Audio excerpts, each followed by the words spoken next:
Hello students.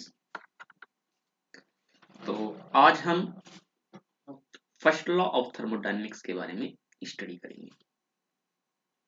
देखिए, first law of thermodynamics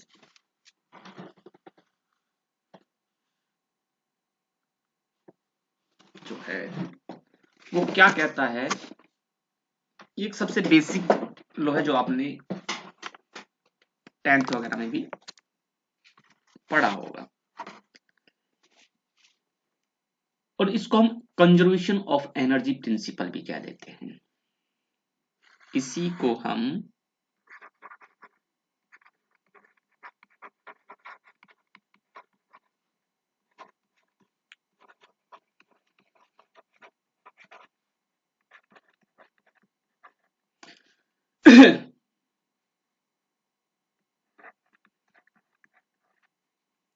conservation of energy principal भी कहते हैं, या फर्स्ट लॉ ऑफ थर्मोडायनेमिक्स।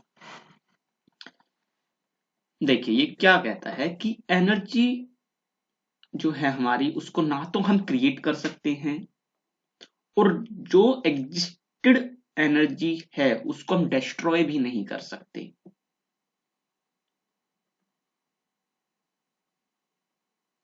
क्या कहता है, जो एनर्जी है हमारी,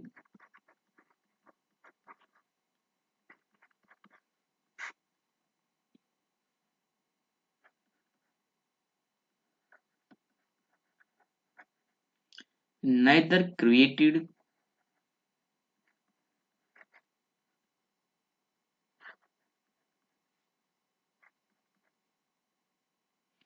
nor destroyed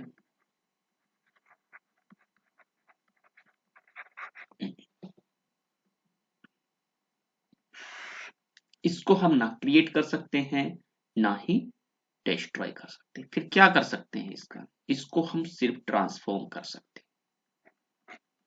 इसको हम ट्रांसफॉर्म कर सकते हैं।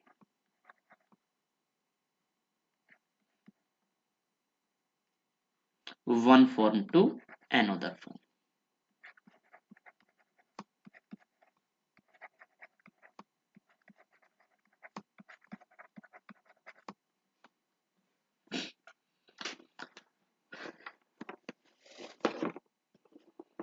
तो ना तो क्रिएट होगी,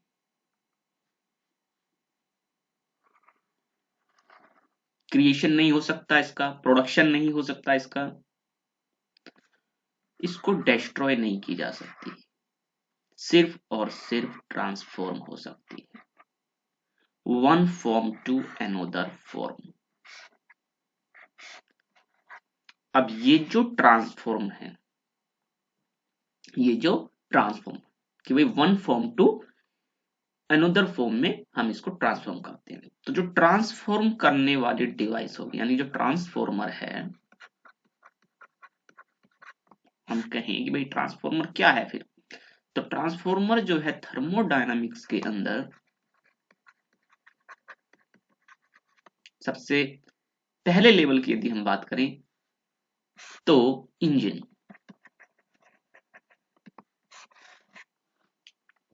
ये क्या है, हमारे ट्रांसफॉर्मर है एनर्जी के।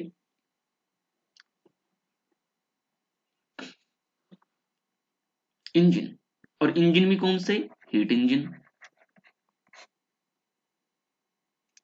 क्या करते हैं ये, करते तो बहुत कुछ है, लेकिन रिफाइंड वे में हीट एनर्जी को मैकेनिकल एनर्जी में कन्वर्ट करते हैं।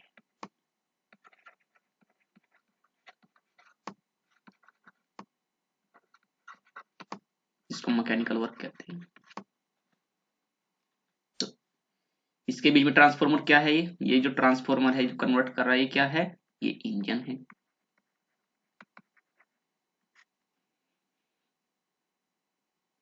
और यदि और भी ज्यादा डीप में जाए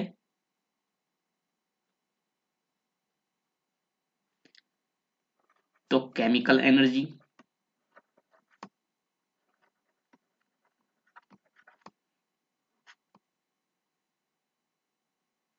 जो फ्यूल की है वो हीट में कन्वर्ट होती है और हीट एनर्जी मैकेनिकल एनर्जी में कन्वर्ट होती है। ये दोनों ही प्रोसेस होते किसके अंदर है? इंजन के अंदर होते हैं। तो एनर्जी को हम ट्रांसफॉर्म कर रहे हैं मैकेनिकल एनर्जी में। तो ये इस चीज को कंफर्म कर रही है कि energy can not be created not destroyed. नहीं, ये तो सिर्फ ट्रांसफॉर्मर की बात कर रहा है। इंजन सिर्फ क्या बात कर रहा है? ट्रांसफॉर्मर की। वास्तव में एनर्जी क्रिएट नहीं हो सकती, डिस्ट्रॉयड नहीं हो सकती, वो हम आगे स्टडी करेंगे। अभी तो सिर्फ हमने ट्रांसफॉर्मर को जाना है, जो कि एक हमारा इंजन है।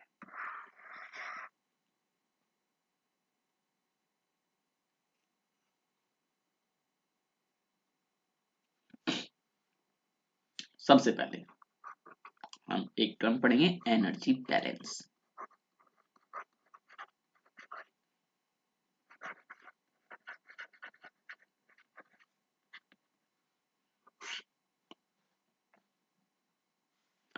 देखिए, ये हमारे पास एक सिस्टम है।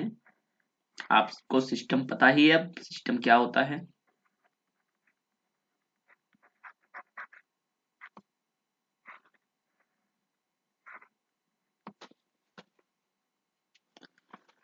यदि हम किसी भी टाइप की एनर्जी को इसको दें, यहां से हम इसको किसी टाइप की एनर्जी को प्रोवाइड कर रहे हैं। एनर्जी को हम किससे शो कर रहे हैं? कैपिटल ई से। और इन मीन्स हम सिस्टम के अंदर इंट्रोड्यूस करा रहे हैं। पहले सबसे ब्रॉडर वे में देखते हैं।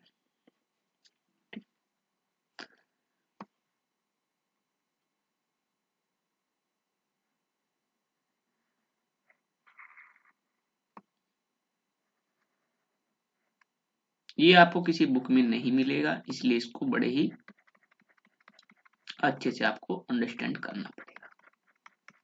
ये हमारा इंसुलेशन हो गया कि सिस्टम को हमने एक जगह से छोड़ा एंट्री कराने के लिए एनर्जी की, एक तरफ से हमने उसकी बाउंड्री को छोड़ा है एग्जिट के लिए, और बाकी को इंसुलेट कर दिया है। ठीक है, यहां से एनर्जी को इंट्रोड्यूस कराया और सिस्टम के अंदर एनर्जी गई और यहां से बाहर आ।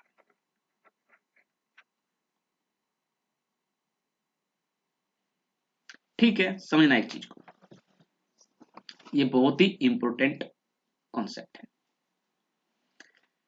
यदि मैं कहूं कि ये जो ई इन है ये हीट एनर्जी,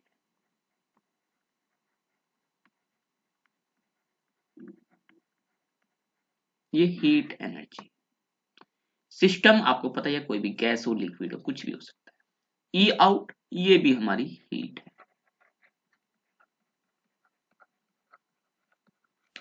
हीट एनर्जी की फॉर्म में एंट्री कराई गई एनर्जी की, और हीट एनर्जी की फॉर्म में मींस फॉर्म का चेंज नहीं हुआ है, यहां पर फॉर्म चेंज नहीं कर रही है, लेकिन सिस्टम के थ्रू ये आ रही और बाहर एग्जिट कर रही। तो हीट ही हमने इन की, हीट ही हमने आउट की। लेकिन सिस्टम ने क्या किया, कुछ part, some part of heat को एब्सॉर्ब कर लिया, absorbed by system.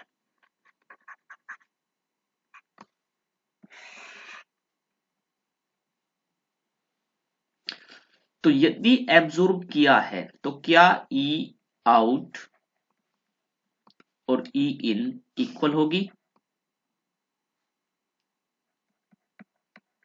Not equal, क्योंकि यदि इधर से 3 किलो जूल इन हुई है और यहां से 2 किलो जूल बाहर निकली है, समझा? यहां से 3 किलो जूल इन हुई और यहां से 2 किलो जूल बाहर निकली, बाकी 1 किलो जूल को सिस्टम ने एब्जॉर्ब कर लिया। तो इसका मतलब क्या हुआ कि वो जो हीट एनर्जी इसने एब्जॉर्ब की है वो क्या करेगी, वो सिस्टम की जो खुद की एनर्जी है, सिस्टम के पास भी तो एनर्जी होती है, जो गैस, सपोज करो यहाँ पे हमने गैस एज ए सिस्टम लिया है, तो गैस की अपनी कुछ एनर्जी है, तो उसकी अपनी कुछ एनर्जी चेंज हो जाएगी, क्योंकि उसके अंदर ये 1 किलो जूल जो है, जो डिफरेंस है 1 किलो जूल का, ये उसकी एनर्जी को एनहेंस कर देगा, या हम कहें कि ये थोड़ा हीटअप हो गया है, इसके टेम्परेचर को राइज कर दिया है सिस्टम के, यही तो होगा।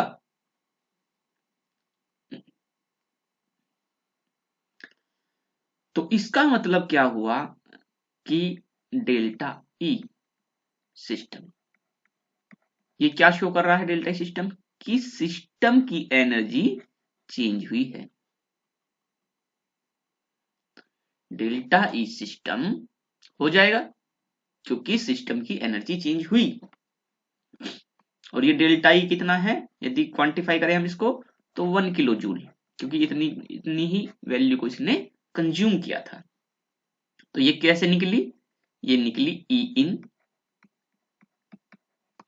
माइनस ई आउट से, ऐसे तो निकालेंगे हम, 3 kilo joule minus 2 kilo joule, तभी तो ये 1 किलो जूल आया, ऐसे ही तो आया डेल्टा ई सिस्टम। तो ये एनर्जी बैलेंस चल रहा है, तो एनर्जी बैलेंस क्या हुआ हमारा कि किसी भी सिस्टम की energy change delta E system क्या होगी, ई इन माइनस ई आउट, पहली, ये एनर्जी बैलेंस है, ये एनर्जी बैलेंस की इक्वेशन हो गई।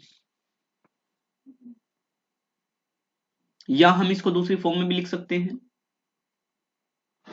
क्या लिख सकते हैं, डेल्टा ई सिस्टम ई फाइनल, जो आउट हुई है वो फाइनली तो एनर्जी है, और जो ई इन है उसको हम ई इनिशियल लिख सकते हैं।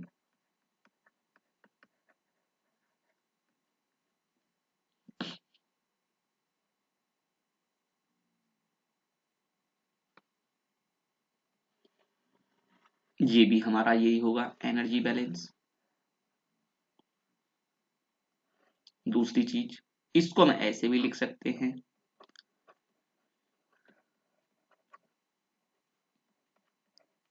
E2 minus E1।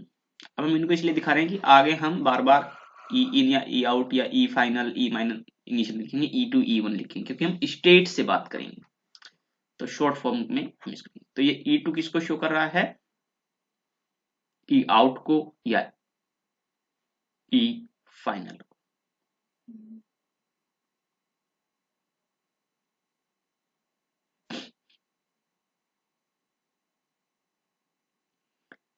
ठीक है,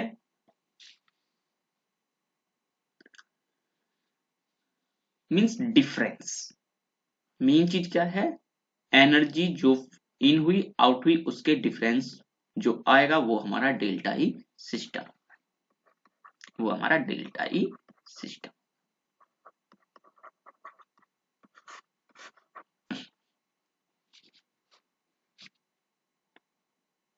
तो ये क्या हुई हमारी एनर्जी चेंज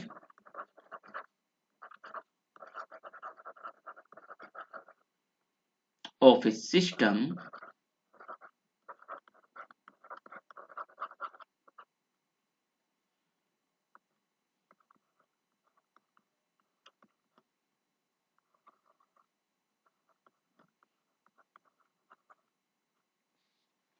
ये हमारी energy change of A system, delta E system. ठीक है, अब देखिए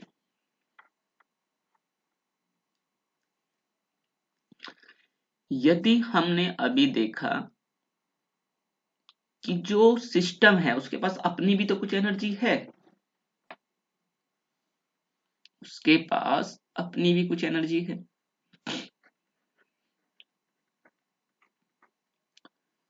तो यदि मैक्रोस्कोपिक लेवल पे लें तो उसके अंदर अपनी एक एनर्जी डेल्टा के ई, डेल्टा पी, ये दो तो है ही। एक तो ये दो एनर्जी आप देखिए, काइनेटिक एनर्जी उसके अंदर, यदि सिस्टम हमारा मूव कर रहा है, यदि सिस्टम हमारा मूव कर रहा है, एक जगह से दूसरी जगह पर जा रहा है। आगे इसके बारे में स्टडी करेंगे कि कैसे जाना। सिस्टम यहां था और सिस्टम यहां से यहां चला गया, इसको कहते हैं कि इसके पास भी जब ये जा रहा है तो इसके अंदर काइनेटिक एनर्जी है। किसी हाइट पर रखा हुआ है, कोई हाइट है उसकी, तो वो डेल्टा पी यानी कि पी पोटेंशियल एनर्जी को शो कर रहा है। और डेल्टा यू तो होती ही है, वो तो हर किसी के पास है, इंटरनल एनर्जी। तो ये दोनों चीजें आपको आगे देखने को मिलेगी। अभी जिस सिस्टम के बारे में हम बात कर रहे हैं वो ना तो एक जगह से दूसरी जगह मूव करता है, ना ही उसकी कोई ऐसी हाइट है, या है भी तो हमने उसको रेफरेंस जीरो ले लिया है, उसका reference zero, reference point.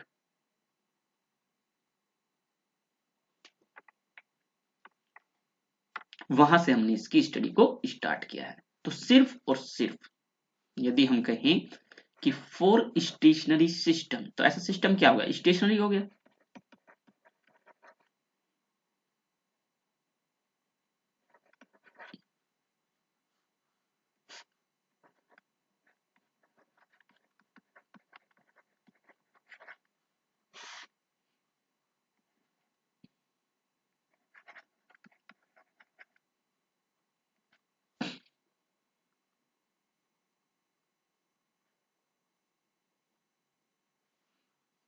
Stationery system.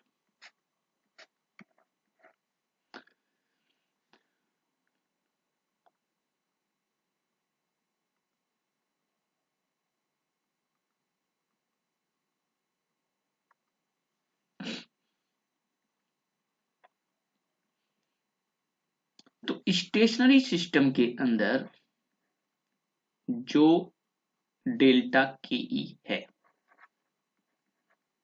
यानी कि काइनेटिक एनर्जी, वो उसके पास होती नहीं। मींस हमारा जो ये सिस्टम है वो एक जगह से दूसरी जगह नहीं जाता है, वो एक जगह रहता है और एक जगह ही काम करता है। जैसे कि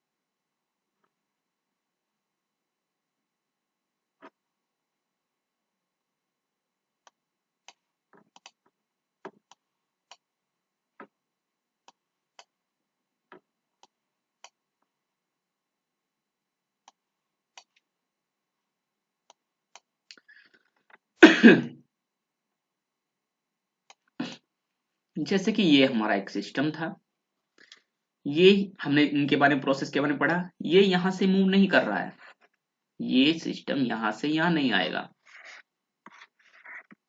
ये यहीं पर हीट अप किया जाएगा, इसको हीट एनर्जी दी जाएगी।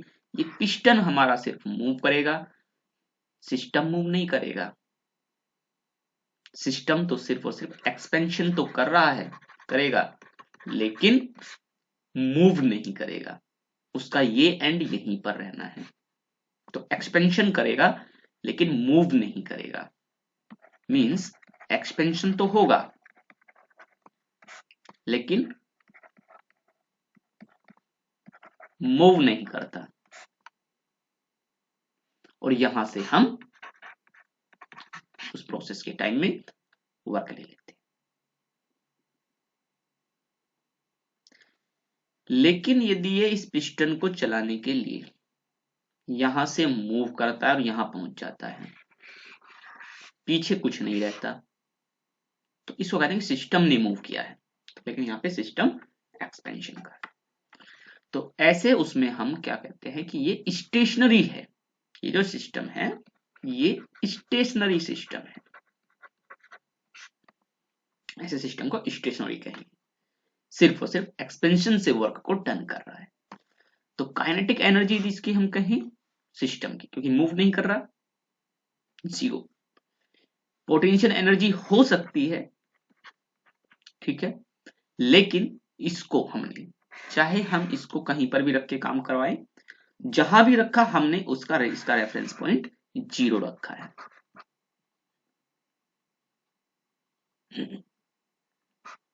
रेफरेंस लाइन इसकी जीरो।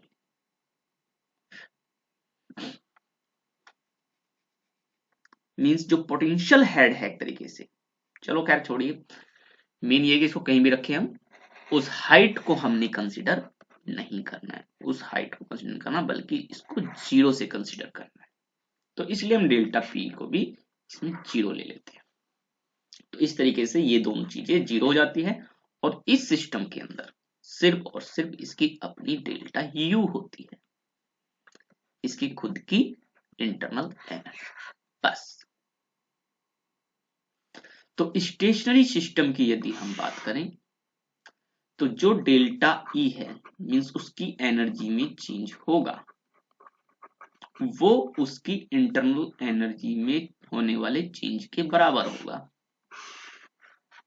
ये तो ही, क्योंकि ये दो चीजें तो हमने हटाई दी। तो डेल्टा ई सिस्टम क्या होगा, जो उसकी इंटरनल एनर्जी चेंज हुई है। यहां पर जो हुआ वो क्या हुआ, वो यही तो हुआ।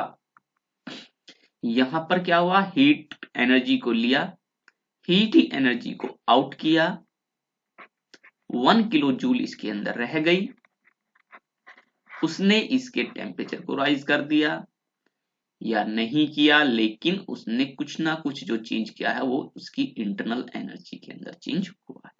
वो यहाँ क्या हुआ है, डेल्टा यू में चेंज हुआ है इसके। और डेल्टा यू का चेंज कहता है कि टेम्परेचर भी चेंज होगा। तो ये जब ये आएगा तो इसका टेम्परेचर भी थोड़ा बहुत चेंज होगा। तो 1 किलो जूल एनर्जी कुछ ना कुछ तो इफेक्ट यहाँ पे दिखाएगी। तो इस तरीके से यदि हम कहें कि स्टेशनरी सिस्टम के लिए delta E system delta U के बराबर होता है।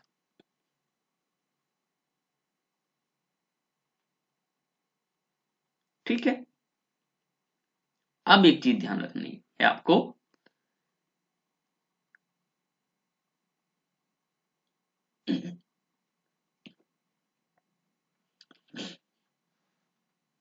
कि mechanisms of energy transfer E in and E out को ध्यान में रखना है।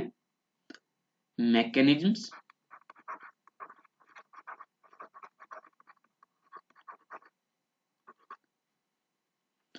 Of energy transfer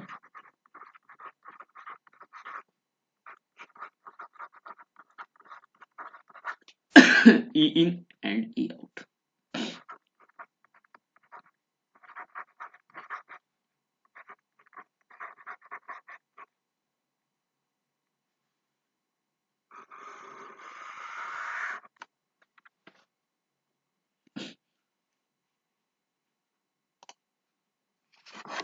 mechanism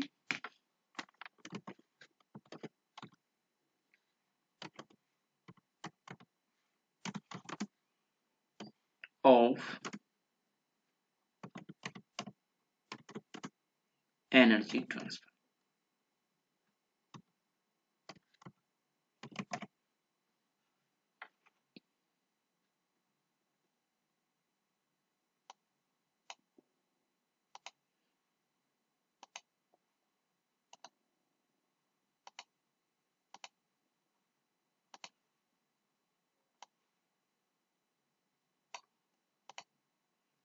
mechanism of heat energy transfer. ठीक है,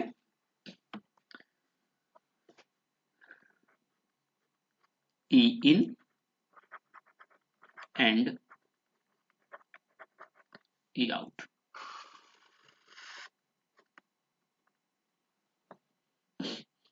पहला,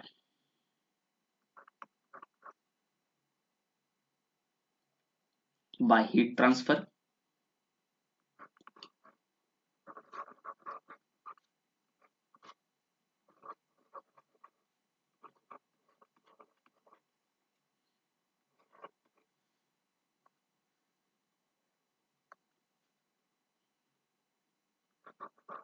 बाय वर्क ट्रांसफर,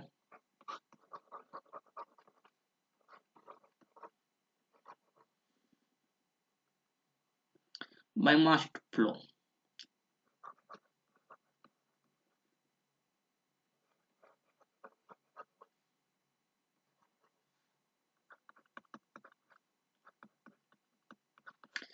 तीन तरीके से हम एनर्जी को ट्रांसफर कर सकते हैं। वैसे तो और भी बहुत तरीके हैं, लेकिन थर्मोडायनेमिक्स के अंदर हम इन्हीं की बात करें। 1 2 3।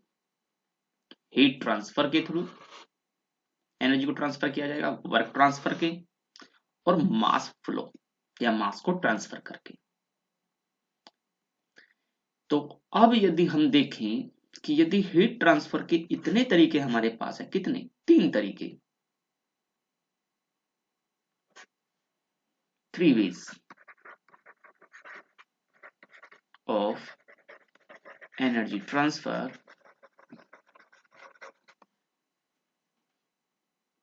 ठीक, तीन तरीकों को एक साथ यदि हम यूज करें, तो अभी जो एनर्जी बैलेंस का हमने बनाया था,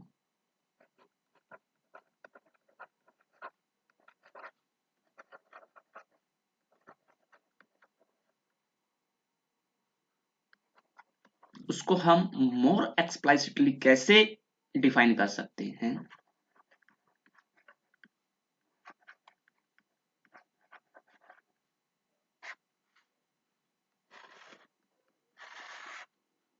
वो देखिए, तो हमने पीछे पढ़ा ई इन माइनस ई आउट, राइट। ये ई इन और ये ई आउट किस किस फॉर्म की हो सकती है? इन तीनों फॉर्म की हो सकती है। हमने किस सिस्टम को हीट ट्रांसफर भी की, वर्क ट्रांसफर भी किया, मास ट्रांसफर भी किया।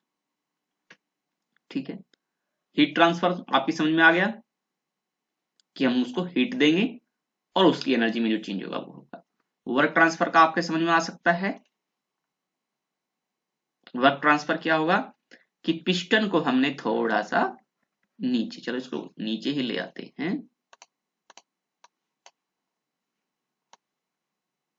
आपको ज्यादा क्लियर।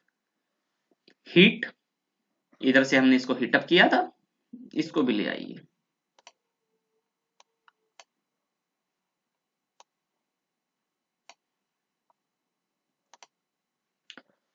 यहां से हमने इसको हीट दी,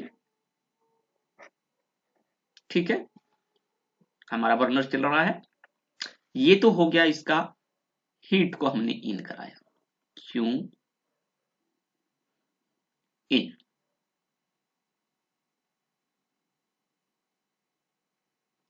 एक टाइप की,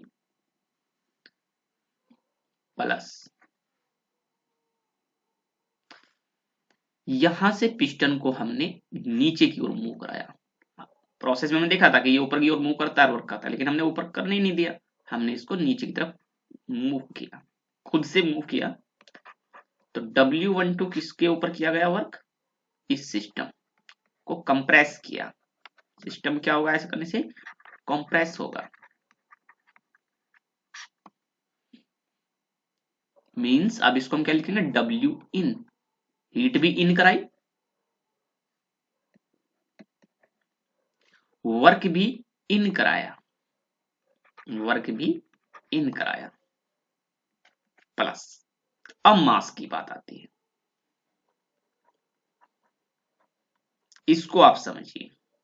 यहाँ सिर्फ एक समझना है, बाकी आगे हम ये अलग ही होगा, लेकिन कॉन्सेप्ट के तौर पर हम इसको समझ लेते हैं बस। यहाँ पर हमने मास को इंट्रोड्यूस करा दिया, यहां से एक पाइप लिया और यहां से सिस्टम, सेम सिस्टम, जो सिस्टम इसके अंदर है, कोई गैस सपोज ऑक्सीजन इसके अंदर है, तो ये भी ऑक्सीजन, समझिए बस, इसको इंट्रोड्यूस करा दिया। तीन चीजों को हमने इसमें इंट्रोड्यूस कराया। तो क्या होगा, क्यू इन गई, एनर्जी चेंज होगी इसकी इंटरनल, डब्ल्यू होगी तो भी एनर्जी चेंज होगी इंटरनल, और यहां से हमने कुछ मास इंट्रोड्यूस करा दिया इसके अंदर, एम इन कराया है, तो इसकी भी अपनी कुछ एनर्जी होगी, वो भी इसमें ही ऐड हो जाएगी, तो वो भी एनर्जी इसके अंदर ऐड हो जाएगी। ठीक है, तो ये और ये, this plus this plus this, एक तो ये हो गया।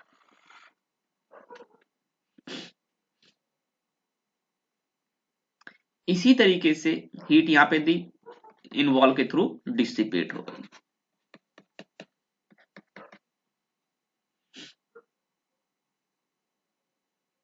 ठीक है, तो इसका मतलब क्या है, क्यू आउट हो गई, डब्ल्यू इन हुआ था, अब हम कहते हैं कि थोड़ा बहुत चलो इससे वर्क भी ले लिया, अब हमने इसको वर्क भी करा दिया, पिस्टन को ऊपर की तरफ ही मूव कराया, लेकिन जितना दबाया था, जितना दबाया था उतना ऊपर नहीं लेके गए, जितना नीचे लेके आए थे यहां तक, उतना ऊपर नहीं लेके गए, यही रोक दिया हमने, तो मीन्स कुछ वर्क भी आउट हुआ है। इधर एक पाइप लगाया, जितना मास हमने इन किया था उतना आउट नहीं किया,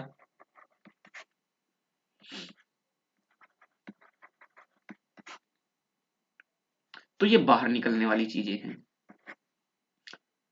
तो इसमें से अंदर आने वाली चीजें इन, इसमें से ये बाहर वाली आउट होने वाली चीजों को माइनस कर देंगे, तो हमें डेल्टा ई सिस्टम पता चल जाएगा। यही तो होता है, आगे आगे ये डिटेल में आपको समझ में आता चला जाएगा, यहां पर तो हम इसको आपको सिर्फ समझा रहे हैं। तो इस तरीके से एनर्जी बैलेंस मोर एक्सप्लाइसिटली यदि हम बात करें, तो ई इन माइनस ई आउट, इसको हम इस तरीके से लिख सकते हैं कि Q in minus Q out plus W in minus W out, और ई मास इन ई मास आउट।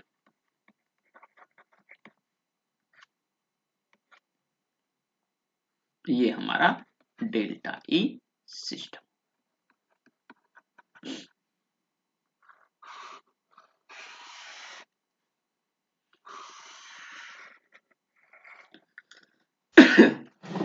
ये हमारा डेल्टा ई सिस्टम।